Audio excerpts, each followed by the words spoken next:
Hello friends, welcome to Tamil Vlogger in Canada. Trump இன்னும் பதவிக்கே வரல, அதுக்குள்ள 25% டாரிஃப் இம்போர்ட் அண்ட் எக்ஸ்போர்ட்டுக்கு கனடாவுக்கும் மெக்சிகோக்கும் போட போறேன்னு சொல்லிட்டு ஒரு கலைவரத்தை கனடால உருவாக்கிட்டாரு. அப்படி கனடால இருந்து என்னெல்லாம் எக்ஸ்போர்ட் ஆகுது யூஎஸ்குள்ள, அது எவ்வளோ ஜிடிபி ரேட்டை வந்து குறைக்க போகுது, கனடால இருந்து யூஎஸ்க்கு என்னென்னலாம் இம்போர்ட் அண்ட் எக்ஸ்போர்ட் நடந்துட்டு இருக்கு, கரண்ட்லி எவ்வளோ பில்லியன்ஸ் ஆஃப் டாலர்ஸ் வந்து டிரான்சாக்ஷன் போயிட்டு இருக்கு, கனடாவை மட்டும் இது பாதிக்குதா, இது யூஎஸ் மக்களுக்கும் பாதிப்பா, இதுல வேற என்னென்னலாம் நடக்கும், ஒவ்வொரு இண்டிவிஜுவலும் என்னென்ன கான்ட்ரிபியூஷன்லாம் இதனால பண்ண வேண்டியது இருக்கும், என்னென்ன இம்பாக்ட் எல்லாம் அவங்க ஃபேஸ் பண்ண போறாங்கிறத டீட்டெயிலாக இந்த வீடியோல பார்க்கலாம். வாங்க வீடியோக்குள்ள போகலாம். சேனலுக்கு இன்னும் சப்ஸ்கிரைப் பண்ணலைன்னா சப்ஸ்கிரைப் பண்ணிக்கோங்க. ட்ரம்ப்போட இந்த டிசிஷன் கனடா மட்டும் இல்ல யூஎஸ்ஐ இம்பாக்ட் பண்ணுன்னு சொல்றாங்க.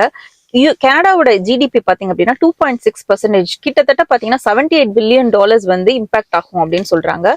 ஒரு இண்டிவிஜுவல் கான்ட்ரிபியூஷன் சொல்லி பாத்தீங்க அப்படின்னா $1900 கிட்ட வந்து இம்பாக்ட் ஆகும்ன்றாங்க. யூஎஸ் பாத்தீங்க அப்படின்னா 1.6% ஜிடிபி வந்து இம்பாக்ட் ஆகுன்றாங்க. ஐ மீன் குறையுன்றாங்க. அப்ராக்சிமேட்லி பாத்தீங்கன்னா அதோட ரேட் $469 பில்லியன் வந்து ஆகும்னு சொல்றாங்க. அண்ட் பெர் ஹெட் ஐ மீன் ஒரு இண்டிவிஜுவல் கான்ட்ரிபியூஷன் ரேட் பாத்தீங்கன்னா $1300 கிட்ட இயர்லி வந்து இம்பாக்ட் ஆகும் அப்படின்னு சொல்றாங்க. One of the main source கனடால இருந்து யூஎஸ்க்கு எக்ஸ்போர்ட் ஆகுறது பாத்தீங்க அப்படின்னா க்ரூட் ஆயில். இங்க ஆல்பர்ட்டான ஒரு ஸ்டேட் இருக்கு, அங்க இருந்து தான் க்ரூட் ஆயில் வந்து எக்ஸ்போர்ட் ஆயிட்டு இருக்கு. யூஎஸோட தேவை ஒரு 95%, அதுல 87% பாத்தீங்க அப்படின்னா இந்த ஆல்பர்ட்டா ஸ்டேட்ல இருந்து தான் எக்ஸ்போர்ட் பண்ணிட்டு இருக்காங்க. இப்ப இந்த ட்ரம்ப்போட டிசிஷன்ல ஐ மீன் அவர் 25% டாரிஃப் போட்டுருவேன் அப்படின்னு சொன்னதுக்கு அப்புறம் அந்த பிரீமியர் இருப்பாங்களா, ஒவ்வொரு ப்ராவின்ஸ்க்கும் பிரீமியர்னு ஒருத்தர், நம்ம ஊர்ல வந்து சீஃப் மினிஸ்டர் இருக்கிற மாதிரி இங்க வந்து பிரீமியர்னு ஒரு பர்சன் இருப்பாங்க. ஆல்பர்ட்டாவோட பிரீமியர் பாத்தீங்க அப்படின்னா டேனியல் ஸ்மித். அவங்க என்ன சொல்லியிருக்காங்க அப்படின்னா ட்ரம்ப் வந்து ஒரு ஸ்டேட்மெண்ட் வச்சாரு, பிகாஸ் பார்டர் ப்ரொடெக்ஷன் வந்து இதா இருக்கு, நிறைய இல்லீகல் ஆக்டிவிட்டிஸ் எல்லாம் நடக்குது அப்படின்னு சொல்லிட்டு. ஸோ இவங்க என்ன சொல்லியிருக்காங்க அப்படின்னா நாங்க வந்து ஒரு சேஃபஸ்ட் பைப்லைன் மூலியமா தான் இந்த எக்ஸ்போர்ட் இம்போர்ட் எல்லாம் நடந்துட்டு இருக்கு க்ரூட் ஆயில பொறுத்த வரைக்கும். ஸோ இல்லீகல் ஆக்டிவிட்டிஸ்க்கு எந்த விதத்திலையும் இது கான்ட்ரிபியூட் பண்ணாது அப்படின்ற மாதிரி ஒரு ஸ்டேட்மெண்ட் கொடுத்திருக்காங்க. எல்லாருக்குமே ட்ரம்ப் இந்த 25% போட போறாங்கன்னு சொல்லவும் ஆல்டர்னேட்டா நம்ம என்ன பண்ணலாம், ஒருவேளை அவர் போட்டுட்டாரு அப்படின்னா அது கனடாவை இம்பாக்ட் பண்ணாம என்ன பண்ணலாங்கிறதுக்காக எல்லாருமே ஒவ்வொரு விஷயம் சொல்லிட்டு இருக்காங்க. ஆல்பர்ட்டா எப்படி க்ரூட் ஆயில் வந்து எக்ஸ்போர்ட் பண்றாங்களோ அதே மாதிரி இங்க உள்ள ஒன்டாரியோங்கிற ஸ்டேட்ல இருந்து ஆட்டோ பார்ட்ஸ் ஐ மீன் எலக்ட்ரிக் வெஹிக்கிள்ஸ் அப்புறம் பேட்டரிஸ் இது எல்லாமே எக்ஸ்போர்ட் பண்றாங்க யூஎஸ்க்கு. கிட்டத்தட்ட $36 பில்லியன் வருஷம் பண்றாங்க. இதுதான் நெக்ஸ்ட் கோல்டு, அதாவது கோல்டு வந்து கிட்டத்தட்ட $16 பில்லியன் வந்து இங்க இருந்து எக்ஸ்போர்ட் பண்ணிட்டு இருக்காங்க. அதை விட அதிகமா பண்றது வந்து பாத்தீங்கன்னா இந்த எலக்ட்ரிக் வெஹிக்கிள்ஸ் வந்து இங்க இருந்து பண்றாங்க. சோ இவங்க என்ன சொல்றாங்க அப்படின்னா ஒருவேளை இந்த 25% டாரிஃப் போட்டாங்கன்னா இது கிட்டத்தட்ட பாதிக்கு பாதி இவங்களோட எக்ஸ்போர்ட்டை வந்து கம்மி பண்ணிடும் அப்படிங்கறதையும் இவங்க வந்து இன்ஃபார்ம் பண்றாங்க இந்த பர்டிகுலர் ஸ்டேட்டோட பிரீமியர். இதே மாதிரி பாத்தீங்கன்னா கியூபெக்ல இருந்து அலுமினியம் வந்து எக்ஸ்போர்ட் பண்றாங்க $10.8 பில்லியன் வருஷத்துக்கு. இது வந்து யூஎஸோட தேவையில இருந்து 73% வந்து கனடால இருந்து யூஎஸ்க்கு வந்து எக்ஸ்போர்ட் பண்ணிட்டு இருக்காங்க. இது மட்டும் இல்லாம பாத்தீங்கன்னா நிறைய கனிமங்கள் வந்து கனடால இருந்து யூஎஸ்க்கு வந்து எக்ஸ்போர்ட் பண்றாங்க. யுகான் ஒரு ப்ராவின்ஸ் இருக்கு, அவங்க தான் the biggest copper exporter. So அவங்க என்ன சொல்லியிருக்காங்க அப்படின்னா ஒருவேளை டாரிஃப் வந்து 25% ட்ரம்ப் போடுறாரு அப்படின்னா யூஎஸ்க்கு அடுத்த மார்க்கெட் வந்து பிக்கஸ்ட் மார்க்கெட் பார்த்தா யூரோப் தான். இப்ப ஏற்கனவே அவங்க வந்து காப்பர் டெபிசிட்ல இருக்காங்க. ஸோ அவங்க கிட்ட நம்ம வந்து சேல் பண்ணிக்கலாம் இன்ஸ்டெட் ஆஃப் யூஎஸ் அப்படின்ற மாதிரி ஒரு கமெண்ட் கொடுத்திருக்காங்க.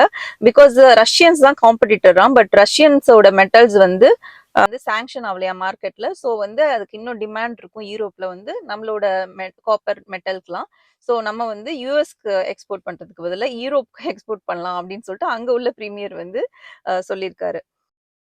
அதுக்கப்புறம் ஒரு பெரிய ப்ராவின்ஸ் லைக் நிறைய டைவர்சிஃபைடா ஐட்டம்ஸ்லாம் வந்து இங்க இருந்து எக்ஸ்போர்ட் பண்றதுன்னு பாத்தீங்கன்னா பிரிட்டிஷ் கொலம்பியா. இங்க இருந்து பாத்தீங்கன்னா என்னெல்லாம் எக்ஸ்போர்ட் பண்றாங்க அப்படின்னு சொல்லி பாத்தீங்கன்னா லம்பர்ஸ் ஐ மீன் இந்த வுட்ன்னு நினைக்கிறேன், சாஃப்ட் வுட், எனர்ஜி, அதுக்கப்புறம் எலக்ட்ரிசிட்டி, மைனிங், அக்ரிகல்ச்சர், ஃபிஷரிஸ்ன்னு சொல்லிட்டு டைவர்சிஃபைடா இங்க இருந்து எக்ஸ்போர்ட் பண்றாங்க. கிட்டத்தட்ட 53% ஓவரால் எக்ஸ்போர்ட் லெவல்ல இருந்து 53% வந்து பிரிட்டிஷ் கொலம்பியால இருந்து தான் போகுது. ஒருவேளை ட்ரம்ப் வந்து 25% டாரிஃப் வந்து இம்போர்ட் எக்ஸ்போர்ட்க்கு போடுறாரு அப்படின்னா ரொம்ப பாதிக்கப்பட போறது வந்து பிரிட்டிஷ் கொலம்பியா தான் சொல்றாங்க. பிசியை பொறுத்த வரைக்கும் யூஎஸ்க்கு அப்புறம் ஏஷியா தான் செகண்ட் ட்ரேடிங் பார்ட்னர். கிட்டத்தட்ட யூஎஸ்க்கு வந்து 53% இவங்க வந்து ட்ரேட் பண்ற மாதிரி, ஏசியாவுக்கு வந்து பாத்தீங்க அப்படின்னா 35% கிட்ட வந்து இம்போர்ட் அண்ட் எக்ஸ்போர்ட் வந்து பண்ணிட்டு இருக்காங்க. இது மட்டும் இல்லாம மேனிடோபாங்கிற ஸ்டேட்ல இருந்து ஃபாராமெட்டிக்ஸ், அதுக்கப்புறம் பாத்தீங்கன்னா வீட், மெயினா அக்ரிகல்ச்சர் ப்ராடக்ட்ல மெயினா வீட் வந்து அந்த மேனிடோபால இருந்து எக்ஸ்போர்ட் ஆகுது யூஎஸ்க்கு. இது கிட்டத்தட்ட பாத்தீங்க அப்படின்னா 93% சொல்றாங்க. இதோட மார்க்கெட்டும் பயங்கரமா அடி வாங்குன்றாங்க ஒருவேளை இந்த 25% போட்டாங்க அப்படின்னா. இது மட்டும் இல்லாம பிரின்ஸ் எட்வர்ட் ஐலாண்ட்ல இருந்து பாத்தீங்கன்னா ஃப்ரோசன் பொட்டேட்டோஸ் அண்ட் வெஜிடபிள்ஸ் மட்டும் 490.9 மில்லியன் பெர் இயர்க்கு. ஓ மை காட், கிட்டத்தட்ட இந்த காப்பர் இதெல்லாம் விட இந்த ஃப்ரோசன் பொட்டேட்டோஸ் அண்ட் வெஜ்ஜீஸ் வந்து பிரின்ஸ் எட்வர்ட் ஐலாண்ட்ல இருந்து இவ்வளோ வந்து பாத்தீங்கன்னா எக்ஸ்போர்ட் பண்ணிட்டு இருக்காங்க. இதோட பிசினஸ் வந்து பயங்கரமா இம்பாக்ட் ஆகுன்றாங்க. ஒவ்வொரு ப்ராவின்ஸ்ல உள்ள பிரீமியரும் இப்ப என்ன சொல்றாங்க அப்படின்னா, ஒருவேளை இந்த 25% போட்டுட்டாங்க அப்படின்னா எல்லா பிசினஸுமே அவங்களோட மேனுஃபேக்சரிங் வந்து கம்மி பண்ற மாதிரி இருக்கும். ஃபார் எக்ஸாம்பிள் இப்போ ஆட்டோ எலக்ட்ரிக் வெஹிக்கல்ஸ் இருக்கு இல்லையா, அவங்களோட மேனுஃபேக்சரிங் வந்து அவங்க கம்மி பண்ற மாதிரி இருக்கும். அப்ப கம்மி பண்ணும்போது ஆப்வியஸா ஜாப்ல தான் ஃபர்ஸ்ட் கை வைப்பாங்க. ரிசோர்ஸ் வந்து அவங்களுக்கு தேவை இருக்காது, நிறைய பேர் ஜாப்லெஸ் ஆவாங்க. மெயினா நிறைய நியூஸ் சேனல்ஸ் எல்லாம் போடுறது என்னன்னா, கிட்டத்தட்ட 1,80,000 பேர் த்ரூ அவுட் கனடா வந்து ஜாப்லெஸ் ஆயிடுவாங்க எண்ட் ஆஃப் 2026 அப்படிங்கிறது தான் மெயினா சொல்றாங்க.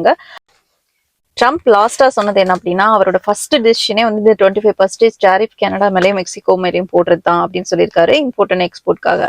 இது வந்து ஒரு விதத்துல நமக்கு ஜாப்லெஸ் மட்டும் கிடையாது, ஐ மீன் வேலை வாய்ப்பு மட்டும் கம்மியாகாது, நம்ம வாங்குற ஒவ்வொரு பொருளோட ரேட்டுமே வந்து ஜாஸ்தி ஆயிடும். ஆப்வியஸ்லி ரைட், பிகாஸ் இப்போ ஒரு கார் வந்து ஒரு 40,000க்கு வித்துட்டு இருக்கு அப்படின்னா, நீங்க ஒரு தடவை பார்டர் கிராஸ் பண்ணும்போது அது ஆட்டோ பார்ட்ஸோ இல்லாட்டினா ஒரு காரோ what ever it is, like அவங்க வந்து ஒரு 25% டாக்ஸ் அதுல போறாங்கன்னா கண்டிப்பா அந்த டாக்ஸ் ரேட்டை எதுல வைப்பாங்க அப்படின்னா செல்லிங் பிரைஸ்ல கொண்டு வந்து ஆட் பண்ணுவாங்க. அப்போ 40,000 விற்கிற காருங்கிறது வந்து கிட்டத்தட்ட $50,000 வந்து சேல் ஆகும். ஸோ கார் இதெல்லாம் கூட லக்ஸரி, பட் ஃபுட்டு, இந்த வெஜிடபிள்ஸா இருக்கட்டும், இது எல்லாமே வந்து இந்த டாரிஃப்னால அதோட ரேட் பாத்தீங்க அப்படின்னா டபுள் ஆகிறதுக்கு கூட சான்சஸ் இருக்கு. ஸோ மக்களால வந்து அஃபோர்ட் பண்ண முடியாது. கனடாவை பொறுத்த வரைக்கும் ஏற்கனவே நிறைய பேர் வந்து புவர்ட்டி லைனுக்கு கீழே இருக்காங்கன்னு சொல்றாங்க. ஸோ அப்படி இருக்கும்போது இப்போ இந்த டாரிஃப் போட்டாங்க அப்படின்னா லக்ஸரி ஐட்டத்தை விட்டுருங்க, ஐ மீன் இந்த கார், வெஹிக்கிள்ஸ், ஆட்டோ பார்ட்ஸ் இதெல்லாம் விட்டுட்டு நம்ம வந்து வெறும் ஃபுட்டு, அந்த அக்ரிகல்ச்சர் ஐட்டம்ஸ் மட்டும் பார்த்தா கூட இப்போ ஒரு வீட் பாக்கெட் இருக்கு, அதுல 25% டாரிஃப் போட்டு அது இதுன்னு போட்டு எக்ஸ்ட்ரா டாலர்ஸ்க்கு போட்டாங்கன்னா கூட போர்ட்டி லைனுக்கு ஏற்கனவே கீழே இருக்கிறவங்களால அஃபோர்ட் பண்ண முடியாது. ஸோ இது டைரக்டாவே ஒவ்வொரு இண்டிவிஜுவலையும் கனடால வந்து பாதிக்கும். சரி, இது வந்து கனடியன்ஸை மட்டும்தான் பாதிக்குமா அப்படின்னு கேட்டா இல்ல, எல்லாருமே நிறைய எக்ஸ்பர்ட்ஸ் என்ன சொல்றாங்கன்னா அது வந்து யூஎஸ் மக்களையும் தான் பாதிக்கும்ன்றாங்க. ஏன்னா ஒரு ப்ராடக்ட் வந்து இம்போர்ட் பண்றாங்க, அது ரா மெட்டீரியலோ whatever it is export பண்றாங்க, அதுக்கு 25% டாரிஃப் போடும்போது எல்லா ப்ராடக்டோட ரேட்டுமே 25% வந்து ஏறதுக்கான வாய்ப்புகள் வந்து ஜாஸ்தி இருக்கு. ஸோ எப்படி கனடியன்ஸ் இம்பாக்ட் ஆகுறாங்களோ அதே மாதிரி தான் வந்து யூஎஸ்ல உள்ள ஒவ்வொரு இண்டிவிஜுவலுமே இம்பாக்ட் ஆகாங்க. பிகாஸ் அவங்க இப்போ $1 ஒன்று வாங்கிட்டு இருக்காங்க அப்படின்னா அப்புறம் 1.25 தான் அதை வாங்குற மாதிரி இருக்கும். முன்னவே சொன்ன மாதிரி இப்போ அவங்க கார் வாங்கணும், ஒரு கார் வந்து ஒரு $40,000 இப்போ கரண்டா வித்துட்டு இருக்கு அப்படின்னா 25% இதுல ஆட் ஆகி தான் சேல் பண்ணுவாங்க பிகாஸ் ஆஃப் த டாரிஃப். கரெக்டா? ஸோ கார் வாங்கினாலும் அதுதான் நடக்கும். இப்போ ஒரு வீடு கட்டுறதுனா கூட இப்போ ஏற்கனவே பில்டிங்க்கு வந்து இவ்வளவு காசு பண்றாங்க ஒரு பில் பண்றதுக்கு ஒரு வீடு அப்படின்னா, இப்போ கிட்டத்தட்ட லம்பர் ஜாக் பாத்தீங்கன்னா பிசில இருந்து தான் எல்லாமே போகுது. யூஎஸ்க்கு வந்து கிட்டத்தட்ட 90% ஐட்டம்ஸ் ப்ரொடியூஸ் பண்றது வெஜிடபிள்ஸ் அண்ட் ஃப்ரூட்ஸ் பாத்தீங்க அப்படின்னா கனடா அண்ட் மெக்சிகோல இருந்து தான் போகுது. 70% கனடால இருந்து 20% வந்து மெக்சிகோல இருந்து வந்து எக்ஸ்போர்ட் பண்ணிட்டு இருக்காங்க. ஸோ இது எல்லாத்தோட ரேட்டுமே ஏறும். ஸோ ஒரு வீடு கட்டுறதா இருந்தாலும் அதோட ரேட்டும் ஏறும், ஒரு பழம் வாங்கி சாப்பிட்றதா இருந்தா கூட அதோட ரேட் கூட ஏறதான் போகுது.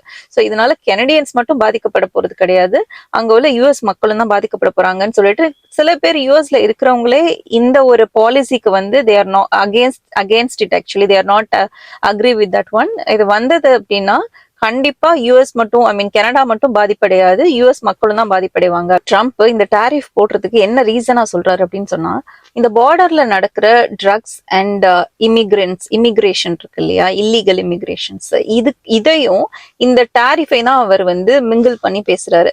இந்த டாரிஃப்க்கு அவர் எந்த எக்கனாமிக்கல் ரீசனும் அவர் சொல்லல. ஒருவேளை இந்த டாரிஃப் நான் போட்டா வந்து யூஎஸ்க்கு இது பெனிஃபிட்னோ இல்லாட்டினா வந்து இது கனடாவுக்கு லாஸ், இல்லை நான் கனடாவை வந்து அப்படி எதுவுமே அவர் சொல்லல. அவர் வந்து எதை ரெண்டையும் மிங்கிள் பண்றாரு அப்படின்னா, இந்த பார்டர்ல நடக்கிற drugs as well as illegal immigrations இருக்கு இல்லையா, இதையும் இந்த ட்ரேடையும் கம்பேர் பண்ணி சொல்றாரு. ஸோ ஹி ஆக்சுவலி அவர் ப்ராப்பரான ரீசனை எதுவுமே சொல்லல அப்படிங்கறது தான் நிறைய பேர் வைக்கிற குற்றச்சாட்டாவே இருந்துட்டு இருக்கு.